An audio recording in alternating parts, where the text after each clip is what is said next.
Nishad party के प्रदेश सचिव क्रांतिकारी धर्मात्मा निषाद के आत्महत्या के प्रकरण में निषाद युवा वाहिनी द्वारा प्रधानमंत्री भारत सरकार, गृह मंत्री भारत सरकार नई दिल्ली, मुख्यमंत्री उत्तर प्रदेश शासन लखनऊ से मांग कर। सबसे पहले आपके चैनल के दर्शकों को निषाद युवा वाहिनी की तरफ से सादर नमस्कार। निषाद राज की जय हो। धर्मात्मा निषाद पार्टी के प्रदेश सचिव थे। हमारे समाज के होनहार क्रांतिकारी साथी थे और उन्होंने आत्महत्या करी। आत्महत्या करते वक्त उनके द्वारा प्रेस नोट जारी किया गया। प्रेस नोट जारी करते वक्त जो प्रेस नोट उनके फेसबुक पेज पे है उसमें 4 लोग कुल आरोपी थे और फेसबुक पेज के केवल एक व्यक्ति को आरोपी बनाया गया, बाकी को अज्ञात किया गया। उसी प्रकरण में निषाद युवा वाहिनी आप लोगों के माध्यम से माननीय मुख्यमंत्री जी को, प्रधानमंत्री जी को, गृह मंत्री जी को ये आपके चैनल के माध्यम से बताना चाहती है कि प्रस्तुत प्रकरण में अगर मंत्री जी दोषी नहीं है, उनका परिवार दोषी नहीं है तो सीबीआई जांच हो, पीड़ित परिवार को करोड़ मुआवजा दिया जाए और उसकी पत्नी को उसकी शैक्षिक योग्यता के अनुसार सरकारी सेवा दी जाए और उसके परिवार को चूंकि जान का खतरा बना हुआ है उनको सुरक्षा मुहैया कराया जाए।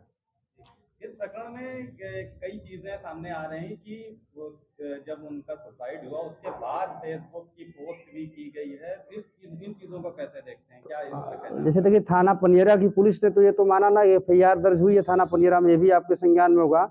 जब थाना पनियरा की पुलिस उसी फेसबुक पेज पे सुसाइड नोट जो लिखा गया है उसमें से एक व्यक्ति को आरोपी बनाती है तो बाकी क्यों नहीं बनाती है? इसका मतलब थाना पनियरा की पुलिस निष्पक्ष जांच नहीं कर रही है। थाना पनियरा की पुलिस से निष्पक्ष जांच की संभावना नहीं है।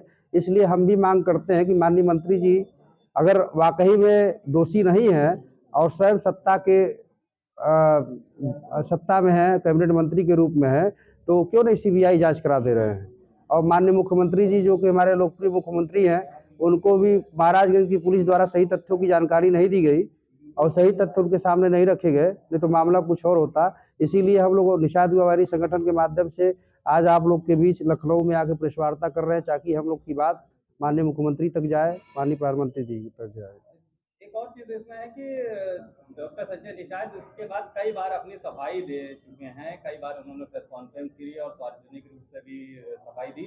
श्रवण निषाद धर्मात्मा निषाद के घर भी गए थे, वहां पर भी उन्होंने परिवार से मुलाकात करके सांत्वना दी और आगे की जांच के लिए भी पुलिस को संलिखित किया था। इन चीजों को कैसे देखते हैं, क्या लगता है? जैसे देखिए, जैसे अगर उनको सफाई देने की क्या जरूरत है? अगर उनको समाज को बताना ही है, संपूर्ण समाज को बताना कि वो दोषी नहीं है, CBI जांच करा दे। दूसरी चीज, थाना पनियरा की पुलिस श्रवण निषाद जी के साथ ही पीड़ित के घर गई हुई थी। अब बताइए, जब जिसके ऊपर पीड़ित परिवार द्वारा आरोप लगाया गया है उन्हीं के साथ थाना पनियरा की पुलिस जा रही है तो कहाँ से निष्पक्ष जांच की संभावना है? फेसबुक की बात कर रहे हैं जिसमें उसमें बताया जा रहा है कि उन्होंने उनका नाम दिया है, लेकिन ये बताया गया है कि अगर उनकी जो सुसाइड था उन्होंने 8:30 बजे किया तो 9:30 बजे उनके फेसबुक पे ये चीजें अपलोड हुई थी। तो ये कहा जा रहा है कि वो किसी और ने करी है, जानबूझ के ये मंशा से करी है। तो उसी फेसबुक पेज से तो एक आदमी को आरोपी बनाया गया है। आप ही की बात हम मान लें तो उसी फेसबुक पेज के सुसाइड नोट में एक व्यक्ति जयप्रकाश निषाद भी है, तो उसको क्यों मुलजिम बनाया गया? उसको भी नहीं बनाना चाहिए था। सारे मुकदमे अज्ञात में दर्ज होने चाहिए थे। अगर जयप्रकाश निषाद को आरोपी बनाया गया तो इनको भी आरोपी बनाया जाना चाहिए था। अगर थाना पनियरा की पुलिस से निष्पक्ष न्याय की संभावना होती तो हम लोग को यहाँ आपके लखनऊ आकर निषाद युवा वाहिनी को प्रेस वार्ता करने की क्या जरूरत पड़ती? हम लोग लगातार उनके परिवार में संपर्क में बने हुए हैं। उस पीड़ित परिवार के लिए 1 करोड़ का मुआवजा और धर्मात्मा निषाद की पत्नी बहन अंजलि निषाद को सरकारी सेवा उसकी शैक्षिक योग्यता के अनुसार उसके परिवार को जान का खतरा बना हुआ है, उसके परिवार को सुरक्षा मुहैया कराया जाए।